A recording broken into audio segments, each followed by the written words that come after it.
sleeveless or transparent blouses.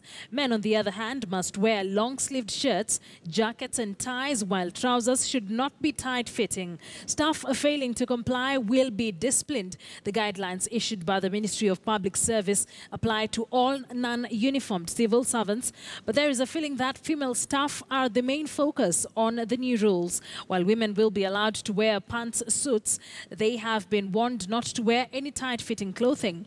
Dresses and skirts must be at knee length. And here is more from our broadcasting partners, NBS Uganda. The dress code for public servants is enshrined in the Ugandan Public Service Standing Orders of 2010, which stipulates that a public officer is required to dress decently in relation to the acceptable standards of the Ugandan community.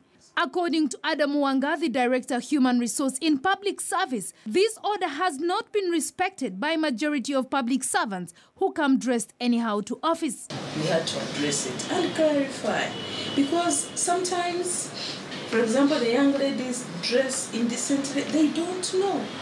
So this is just to make it clearer to everybody that this is decent, this is not decent. She says that officers who dress in a manner that does not portray the good image are the reason this circular has been issued. Generally, in Uganda, and we are talking about generally, that means the majority, do not believe in people exposing their body parts which should otherwise be covered.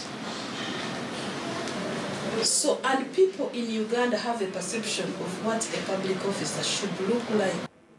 According to the circular, decent dress code is dressing in a manner that is socially acceptable and generally considered to be smart, good, reasonable, and portrays a good image of the public service. Notable from the circular, female public officers are to wear a skirt or dress that is not above the knees with a short long or short-sleeved blouse. Officers should avoid wearing sleeveless, transparent blouses and dresses at workplace. They are to ensure that the clothing covers up the cleavage, navel, knees and back. They are not allowed to appear for duty in open flat shoes except on doctor's recommendation. They are not allowed to have bright-colored hair in form of natural hair, braids and extensions. Their hair is to be kept neat and presentable. They should have trimmed nails, simple makeup and no tight dresses or skirts. For female public officers, they are required to dress in neat trousers, long-sleeved shirts, jackets and ties. Officers shall not be allowed to put on open shoes during working hours except on health ground recommendation. Officers should dress in dark colors like dark green or brown, navy blue, grey and black suits. Hair should be groomed and generally not permitted. Only black and brown shoes should be worn to the public premises.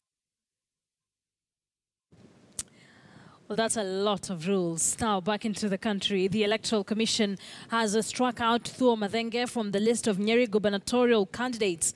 Mathenge, who is an industrialist and former chairman of the Mbui Committee Land Buying Company, has suffered a series of setbacks in his quest to clinch the top seat in Nyeri. He was